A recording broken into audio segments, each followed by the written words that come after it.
ሰው ከጭንቀት ከሚገላገልባቸው ነገሮች ውስጥ አንዱ ንስሐ መግባት ነው። ከጭንቀት ለመገላገል የመጀመሪያው መንገድ ማለት ነው ንስሐ። ለምን ኃጢአትን ተሸክሞ መሄድ በራሱ ጭንቀት ነው፣ ክብደት ነው በራሱ ነው እኮ የምንለው አይደል? ንስሐችን ተናዘን ስንመጣ ደስ ይላል። በቃ አሁን እግዚአብሔር ምህረት አድርጎልኛል፣ እንደዚህቹ ንስሐ እንደገባሁኝ ስጋው ደግሞ እንደተቀበልኩኝ ወስድ ባረገኝ የምንለው ጊዜ አለ። ነገ ሲነጋ ምን አረግ ይሆን እግዚአብሔር ምን አረግ ያሳዝነው ይሆን አለ የምንለው እና ቀጣዩ ደግሞ ሌላ ጭንቀታችን ደግሞ ሲጋራ ሱስ ያለበት ሲጋራውን ሲያየው፣ ዝሙት ሱስ ያለበት የሴትን የወንድን ምናምን ያንን ምናምን ሲያዩ ባይነ ሌላቸው ትዝ ይላቸው። ምግብም ከሆነ ምግብ፣ በጾም ውስጥ ስጋ ከሆነ እንደዛው፣ ወይም ደግሞ ሐሜትም ከሆነ ያ ንስሐ የገባችሁበት ጉዳይ በእናንተ ዙሪያ ሲያንዣብብ ሌላ ጭንቀት ነው። ስለዚህ መለማመድ ያለባችሁ ያን ነገር ላለማድረግ ከዛ ነገር በመራቅ ብቻ ሳይሆን ያን ነገር ምንድነው ብሎ በማወቅም ጭምር ነው። ከጭንቀት ለመገላገል ሁለተኛው መንገድ ምንድነው? ዕውቀት ነው። መጀመሪያ ንስሐ መግባት፣ ቀጥሎ ደግሞ ዕውቀት። የምን ዕውቀት? ኃጢአት ምንድነው? ጽድቅ ምንድነው? ስጋ ምንድነው? ነፍስ ምንድናት? መንግስተ ሰማያት ምንድነው? ገነት ምንድነው ብሎ ማወቅ ያስፈልጋል። የተሻለው ዓለም ነው እግዚአብሔር ለኛ ያቀደልን። አስቀድማችሁ ጽድቁንና መንግስቱን ፈልጉ ሌላ ሁሉ ይጨመርላችኋል ያለው። ለምንድነው ጽድቁንና መንግስቱን ፈልጉ ያለን? እዛ ምን ስላለ ነው? መንግስተ ሰማያት ቀርባለችና ንስሐ ግቡ፣ አስቀድማችሁ ጽድቁንና መንግስቱን ፈልጉ። መንግስት የተባለው ምንድነው? ጽድቅ፣ እውነት ነው። የትኛው እውነት ወደ የትኛው መንግስት ነው የሚያደርሰው? ይሄን በደንብ አድርገን ስናውቅ የዚህ ዓለም ነገር ከንቱ መሆኑ ይታየናል። ለቁመተ ስጋ ያክል ብቻ እንበላለን፣ ዝም ብሎ ከሰው ጋር ለመኖር ያክል ብቻ። ከዛ በኋላስ ሰው ላለማስቀየም ጥረት ታደርጋላችሁ። ሐሜት ሲያሙ ከሐሜቱ ዞሩ ትላላችሁ አይደለ? እንዲያውም ምን ሲያማ ሰው ሲያማ ለኔ ብለህ ስማ እንደሚባለው ማለት ነው። አዎ እስቲ ልቦና ይስጣቸው ምናምን ብላችሁ ሰም አይደለ? በቃ እንደዚህ እልፍ የሆነ መጥፎ ነገር ሳይ አይ እኔን አይመጥነኝም ብላችሁ ቶሎ እጥፍ ማለት ከመጀመሪያው ጀምሮ ማለማመድ። እኔ አሁን እንዲያ ነገር ከልጅነት ጀምሮ እለማመድ ነበረ፣ ፈጽሞ ባልሆነ አሁን ግን ቢራ ይዘው ጓደኞቼ ሲጨዋወቱ ምን ሲሉ እኔ ምሪንዳ ይዤ ነበር የምቀመጠው። ማለት ራሴን በዚህ ነገር ውስጥ አምጥቼዋለሁ በግድ ሰንበት ተማሪ ስለሆንኩኝ መንፈሳዊ መሆን ስለምፈልግ ከበፊት ጀምሮም ደግሞ እናቴ የቁርባን ህይወት ስላስተማረችኝ በቃ እንትኑ ቅዱስ ቁርባን እየተቀበልኩኝማ ይሄን መብላት የለብኝም ይሄን ማድረግ የለብኝም የሚል አይነት ነገር አለማመጀው። ከዛ አዳብት አደረገኝ ውስጤ። አሁን የፈለገ ቢሆን መጠጥ ወደ እኔ መጥቶ አያውቅም። መጠጥ የሚባል ነገር ቀምሼ አላውቅም፣ የአልኮል መጠጥ ማለት ነው። ከዛ ሽታው ራሱ ያስጠላኛል። አያችሁ፣ አንድ ነገር ስትጠሉት ከሩቁ እንድትሸሹት ሊያደርግ የሚችል ነገር አብሮን የሚመጣላችሁ ፍላጎት ከሌለ አብሮ ከዛ ጋር እንድትሉት ያደርጋል። ቡና የሚጠጡ ሰዎችን አስተውሉ እስቲ። ቡና በጣም በቀን 3-4 ይጠጡ የነበሩ ሰዎች ማለት በማፍላት ነው ብላችሁ ስኒ ቢቆጠር 9-10 ሲኒ ይሆናል ብዛቱ ማለት ነው። አንድ ጆግ በሉት በአንድ ቀን። እና እንደዚህ ጠጡ የነበሩ ሰዎች ልክ ሲጠመቁ ወደ እግዚአብሔር መስመር ሲመጡ ቁርጥ ሲያደርግላቸው ቡና ሲሸታቸው ራሱ ይላሉ፣ በቃ ያስጠላቸዋል፣ በቃ ይላሉ። ያንን ነገር ማየት ያስጠላቸዋል። ለምን? ነቅሎ አውጥቶላቸዋል። አምጣም ቢለውን ያንን ኒኮቲኑን ይሄ ስጋ ፍላጎቱን የመንፈሱን አምሮት ወይም ግብሩን ከእናንተ ንቅል አድርጎታል ማለት ነው። ስለዚህ ጭንቀት የሚመጣው ከምንድን ነው? ከምኞት ነው። ምኞት ኃጢአትን ትወልዳለች፣ ኃጢአት ደግሞ ሞትን ትወልዳለች ነው የሚለው መጽሐፍ ቅዱስ ጳውሎስ። ስለዚህ ጭንቀት የሚመጣው ከምኞት ነው። አንድ ነገር በጣም እንመኘውና ከዛ በኋላ ምን እየሆነ ይመጣል? በግድ የሚያስፈልገን ነገር ሆኖ ይመጣል። እሱን ካላገኘን ማንኖር ማንውል ይመስለናል፣ ማንጠግብ ይመስለናል። ወይም ደግሞ እሱን ካላገኘን እምንሞት ይመስለናል። ስለዚህ ግዴታ ማምጣት አለበት ብለን ስለምናስብ ገንዘብም ይሁን ዝሙትም ይሁን ሌላም ውሎ ሊሆን ይችላል እዛ ቦታ መሄድ አለብኝ ብላችሁ ልታስቡ ትችላላችሁና ይሄንን አይነት ሱስ ማስወገድ፣ እኔ በዚህ ነገር አይደለም መኖረው ይሄ ነገር አያስፈልገኝም ብላችሁ ማሰብ። ከዛ ሁለተኛ ደግሞ እንግዲህ ሶስተኛ ደግሞ ምንድነው?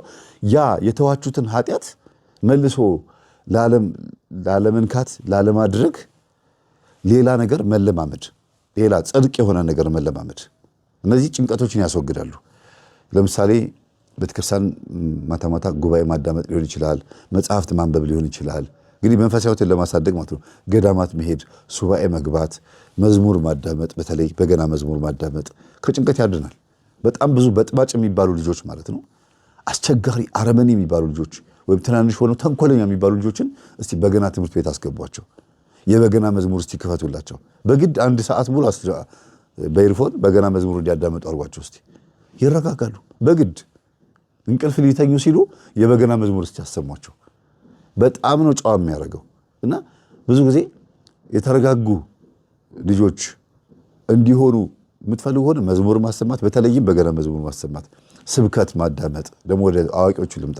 የልጆቹን እንደ ምሳሌ ነው ያመጣሁት።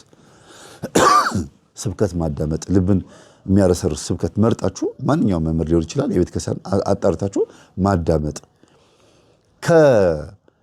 ከዚህ ደግሞ ጎን ለጎን ደግሞ ጸበል መጠመቅ፣ መልካ ዑራኤል መጸለይ። ቅዱስ ዑራኤል ጭንቅላት ላይ ስለሆነ የሚሰራው ማለት ነው።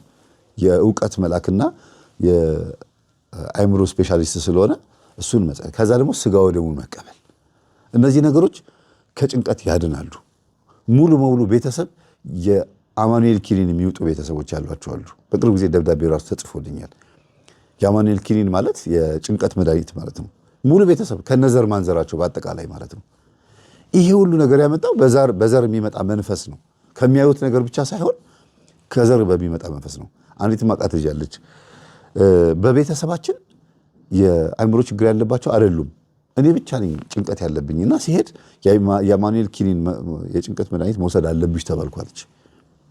አይ ቆይ እስቲ ይሄ ነገር ከሆነ ሰው ነው የመጣብኛለች እና ፍቅረኛዋ ጋር ሄደች። ተጣልተዋለች እኮ ሄደችና ይቅርታ የመጣሁት እንታረቅ ልልህ አይደለም ግን ልጠይቅህ ነው፣ እስቲ እባክህ እንደው እርዳኝ አለችው። ምንድን ነው አላት። ጓደኛ ይዟል ከፍቅረኛ ጋር ሲያገኝ ይሁን ችግር የለውም እኔ ልጠይቅ ነው የመጣው አለችው። እና ከፍቅረኛው ጋር ሆኖ ነው የመጣችው። በእናንተ ቤተሰብ የአእምሮ እድገት ዝግመት ወይም ደግሞ የመንፈስ ጭንቀት ምናምን እንደ የአማኑኤል ኪኒን የሚውጡ ምናምን ሰዎች አሉ ምናምን አለችው። ምን ነው ለምን ጠየቅሽኝ አላት። አይ እንዲሁ በቃ ዝም ብዬ ስጾም ስጸልይ ስሰግድ አንዳንድ ነገሮች ታውቀውኝ ነው። እንደገና ደግሞ ታምሜ ራሴን የጭንቀት መድኃኒት መዋጥ አለብሽ፣ የአማኑኤል ኪኒን መውሰድ አለብሽ ተባልኩኝና ድንገት ከእናንተ ቤተሰብ ወደ እኔ የመጣ መንፈስ ይኖራል። መምህር ተስፋዬ ሲያስተምር በዝሙት በሩካቤ ማለት ነው የጭንቀት የማንኛው መንፈስ ይተላለፋል። 90% 99% ማለት ይቻላል መንፈስ ይተላለፋል በዝሙት በሩካቤ። ስለዚህ ካንተ የመጣብኝ ይኖራል። አንቺም ራስሽን ጠብቂ፣ ጸልይ፣ ጸበል ተጠመቂ። ይመስለኛል በእናንተ ቤተሰብ ውስጥ ያየው ይመስለኛል የአማኑኤል ኪኒን አሁን ነው ትዝ ያለኝ አለችው። ከዛ ደነገጠ ልጁ። አዎ እኔም እኮ ወስዳለሁ፣ ወንድሜም ይወስዳል፣ እህቴም ትወስዳለች አላለም። በቤተሰቧ በእሷ ቤተሰብ ምንም የለም፣ ግን ድንገት ይሄ መጣባት። ከየት መጣብሽ ሁሉ ተብላ ነበረ። አያች በዝሙት ነው ያለፈባት። ከዛ ልጅቷ ማብሪያ የነበረችው ልጅ ሁሉ ደንግጣ አለች ይሄን የሚኖርብኛል አለች። እስቲ ራስሽን ቼክ አድርጊው፣ ማታ ማታ እንቅልፍ ይወስድሻል አለቻት። ኧረ እኔ 6 ሰዓት በፊት ራሱ እንቅልፍ አይወስደኝም፣ አንዳንዴ 8 ሰዓት ይሆንብኛል ስልክ እያየሁ፣ መጨረሻ ላይ እንደምንም ብዬ ነው እንቅልፍ የሚወስደኝ። ጠዋት ደግሞ ጭንቀት ነው፣ ሌሊት ስላልተኛውኝ አለች። ቀን ደግሞ ጠዋት 12 ሰዓት ተነስቼ ስራ ስገባ ድፍት ያደርገኛል፣ ከዛ መንፈስ ይረበሻል፣ ቡና ጠጥቼ ነው የሚረጋጋልኝ ምናምን አለቻት። እሱማ እኔም እንደዛ ነኝ፣ ቡና ጠጥቼ ነው የሚረጋጋልኝ አላለም። ከዛ ደነገጠች። ይቺ ፍቅረኛዋ አዲሷ ፍቅረኛው ማለት ነው። ወይኔ በቃ እሺ እኔ ከእሷ ጋር ነው መሆን የምፈልገው፣ ይቅርታ እሺ በቃ አንተም ተጠመቅ። እኔ ማናልሽው መምህሩ ምናምን አለቻት። መምህር ተስፋዬ ይኸው ቲክቶክ ላይ። ከዛ አንተም ተጠመቅ ብላ ፍቅረኛዋን ከዚህ አይነት በሽታ ያዳነች ሴት አለች። የቀደመ ፍቅረኛዋን በጣም በሚገርም አይነት መልኩ ከእንቅልፍ ጋር በተገናኘ ደግሞ ሌላም እንደዚሁ ሌላም የሆነ ብሔሩን መናገሩ አስፈላጊ አይደለም። ከዛ ብሔር ክርስቲያን መገኘቱ ገርሞኝ ነው፣ በጣም ደስ ስላለኝ ነው። እና ልጁ የመንፈስ ጭንቀት አለበት እና ጸበል ቦታ ነው የተገናኘ ነው። እንዴት እዚህ መምህር ተስፋዬ ትምህርትህን አዳምጣለሁ ማለኝና እንዴት መጣህ እዚህ ምን ሆነህ ነው ስለው ትንሽ መንፈስ ጭንቀት አለብኝና የአማኑኤል ኪኒን ወስዳለሁ፣ አሁን መጠመቅ ሲጀምር ኪኒኑ አስጠላኝ አለኝ። ከዛ እንዴት አልኩት። በቃ በቤተሰባችን እንደዚህ ነን አለ። ልክ እኔ ብቻ መጠመቅ ሲጀምር ኪኒኑ ሳየው በቃ አልፈልግም ብዬ በጸበሉ ስል አሁን ጭንቀት የሚባል ነገር የለም፣ ግን ኪኒኑን ዋጥ እያሉ ያስገድዱኛል አለ። የሆነ ቀን ተነስቶ እብድ ትሆናለህ ይሉኛል፣ መንፈሱ ነው አለ እንደዚህ ቢለኝ አለኝ። አዎ አልኩት። እና ቤተሰቦቹ ጋር ሄዶ እኔ ከመንፈስ ጭንቀት ተገላግያለሁ ተጠመቁ አላቸው። ሙሉ ቤተሰብ ተጠምቆ ነው የዳነው። ዛር ነው፣ ቤት ውስጥ ይመለክ ነበረ። ኢቭን እነሱ ዛር ነው አይሉትም፣ የቤተሰብ አምላክ ነው የሚሉት። የሌላ የሆነ ብሔር መናገሩ አስፈላጊ ስላልሆነ ነው። እና እንደ አምላክ ነው የሚያዩት መንፈሱን። ስሙ ራሱ ለየት ያለ የዛር መንፈስ ነው። በቤተሰባቸው በደንብ የሚመለክ መንፈስ ነው። ልክ ሁሉም ሲጠመቁ የመጨረሻዋ ትንሿ እህታቸውን ወሰደባቸው፣ ሞተች ማለት ነው። እሷን እንዲህ ያደረገ እየጣለ በቃ ራሷ መቋቋም አቅቷት ወሰዳትና ቀድሞውንም እናቷ ትንሿ ልጃቸው እህታቸው ስላችሁ ምንድነው እህት ሳትሆን የወንድም ልጅ ናት እና እንደ እህት አድርገው ነው የሚያሳድጓትና እናቷ የልጅቷ እናት ችግር አለባት። ጠንቋይ ቤት ተወስዳት ነበርና እነሱ እዚህ ሲጠመቁ እሷ ደግሞ ልጅቷን ሌላ ቦታ ተወስዳት ነበረ። በእሷ ምክንያት ነው እንደዚህ ሆነችው ነው የሚሉት። ዞሮ ዞሮ መናገር የፈለኩት ምንድነው ይድናል፣ የጭንቀት መንፈስ ይድናል፣ የአይምሮ ችግር ይድናል፣ የሚጥል በሽታ ሲጀር፣ ኤፒሌፕሲ ምናምን የምትሉት ይሄ ምናምን እንደዚህ የሚባሉ በሙሉ ይድናል። ግን መጀመሪያ ይሄ መንፈስ ዛር መሆኑ ማመን ነው። ብዙዎቹ ይሄ ዛር አይደለም፣ ይሄ እንደዚህ በሕክምና የሚድን በመድኃኒት የሚድን ነው፣ እኔ ትሪት አድርጌው ከዚህ ነገር ድኛለሁ ይላሉ። እሰይ እንኳን ዳናችሁ፣ ጥሩ ነው። ግን ሰይጣን ብልጥ ነው። እናንተ ወደ ሕክምና ወደ ትሪትመንት ስትሄዱ ኦኬ፣ በዚህ በኩል የምትሄድ ከሆነ ችግር የለውም ግብሬን እቀይራለሁ ብሎ በመድኃኒቱ እንደዳንሽ አድርጎ ያሳይሻል። ለምን ጸበል እንዳትሄጅበት ነው።